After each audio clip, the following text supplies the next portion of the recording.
2007, un homme tient dans sa main un prototype qui va changer le monde à jamais. Steve Jobs, alors PDG d'Apple, tremble légèrement, non pas de peur, mais bien d'excitation. Dans quelques minutes, il va révéler au monde entier une innovation que même ses propres ingénieurs pensaient impossible. Nous sommes alors un 9 janvier 2007 et c'est là que la longue épopée de l'iPhone va débuter. Je fais juste une parenthèse pour vous inviter à vous abonner à la chaîne. Le prototype que Steve Jobs tient dans sa main n'a failli jamais voir le jour. 3 ans plus tôt, un ingénieur d'Apple découvre par hasard un écran tactile révolutionnaire dans les laboratoires secrets d'Apple.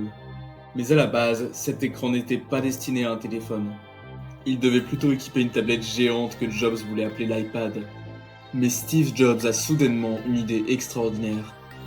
Il réalise soudain que miniaturiser cette technologie pourrait créer quelque chose d'encore plus puissant qu'un ordinateur portable. Un appareil qui tiendrait dans la poche et remplacerait notre téléphone, notre iPod et notre connexion Internet. L'idée était si folle que ses propres ingénieurs n'y croyaient pas. Mais Jobs va leur prouver qu'ils avaient tort de ne pas croire en son idée. En 2005, le marché des smartphones était dominé par BlackBerry. À l'époque, ces appareils étaient si populaires et addictifs qu'on les surnommait Crackberry tellement ils créaient une dépendance. Steve Jobs et ses ingénieurs regardent ces téléphones avec des claviers physiques et il se dit alors « Et si on supprimait tous ces boutons ?» Mais son équipe lui répond rapidement que c'est techniquement impossible. Les écrans tactiles de l'époque étaient lents, imprécis et consommaient trop d'énergie. Mais Jobs avait un atout secret. Il avait découvert qu'une entreprise appelée Fingerworks avait développé une technologie tactile multitouch révolutionnaire. Cette technologie permettait de reconnaître plusieurs doigts simultanément sur un écran. Le patron d'Apple va alors discrètement racheter l'entreprise pour seulement quelques millions de dollars. Ce rachat discret allait valoir des milliards. Pendant ce temps, dans les bureaux d'Apple, une guerre secrète fait rage. Au sein même de l'entreprise, 2 équipes travaillent en parallèle sur des projets concurrents. La première équipe développe un iPod révolutionnaire avec des fonctions téléphoniques.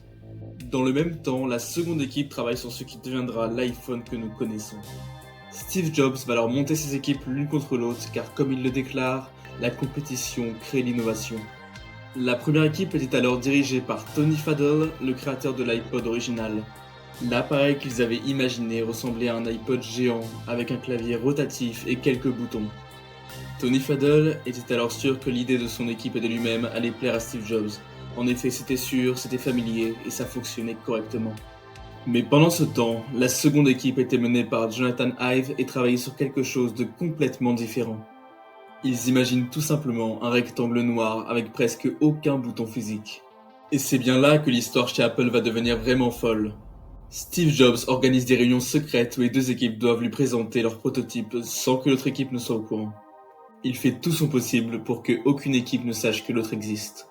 Et c'est comme cela que chaque groupe pensait être le seul à travailler sur le futur téléphone d'Apple. Cette stratégie machiavélique a créé une innovation accélérée que l'industrie n'avait encore jamais vue. Mais le plus grand obstacle n'était pas les capacités techniques, il était en réalité la négociation des contrats. En effet, les opérateurs téléphoniques comme Verizon contrôlaient complètement les téléphones vendus sur leur réseau. C'est alors eux et uniquement eux qui décidaient des applications, des fonctionnalités et même de l'apparence des téléphones.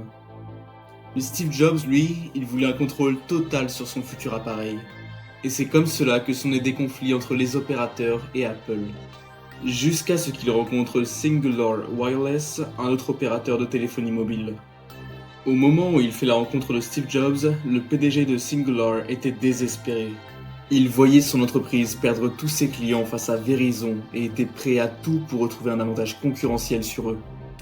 Et c'est à ce moment que Jobs apparaît et lui fait une offre impossible à refuser, mais avec une condition terrifiante pour lui. Apple garderait le contrôle complet du logiciel, du design et de l'expérience utilisateur.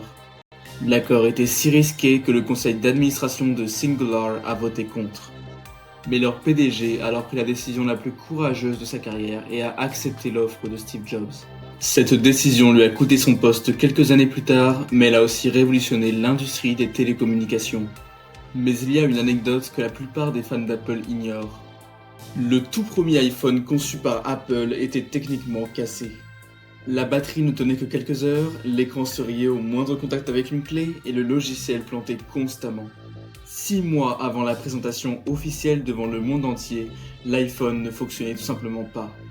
L'équipe d'ingénieurs d'Apple travaillait 18 heures par jour, dormait dans les bureaux et certains ont même fait des dépressions nerveuses sous la pression. Le dirigeant de la marque à la pomme était alors impitoyable avec ses équipes.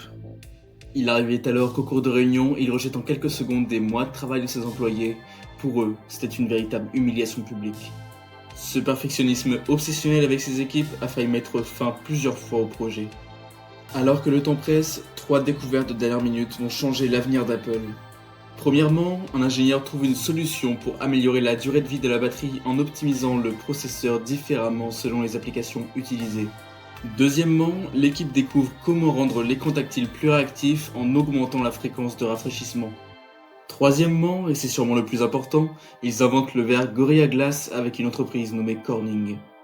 Pour cela, Jobs contacte le PDG de la boîte et lui explique qu'il a besoin d'un verre incassable et anti-rayures pour son téléphone révolutionnaire.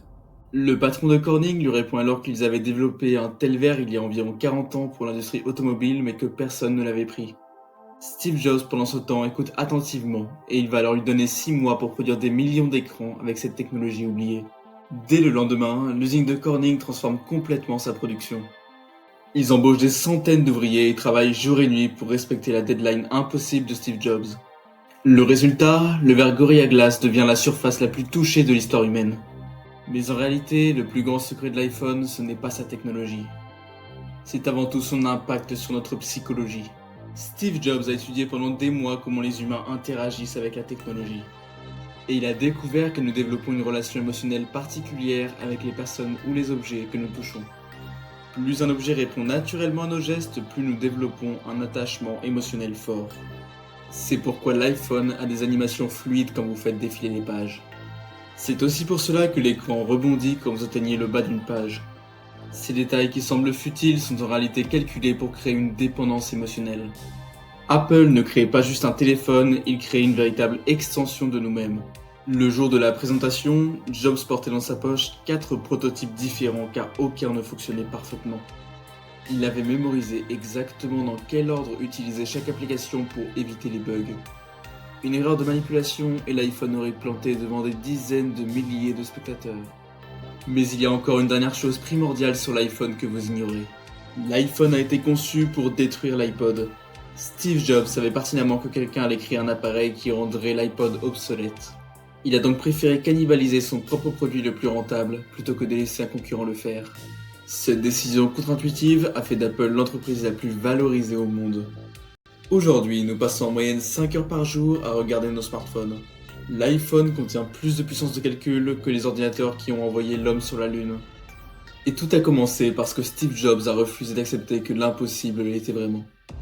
Alors la prochaine fois que vous déverrouillez votre téléphone, souvenez-vous que vous tenez dans vos mains le résultat de milliers d'heures d'obsession, d'innovation et de cette folle conviction qu'un simple rectangle de verre pouvait changer le monde.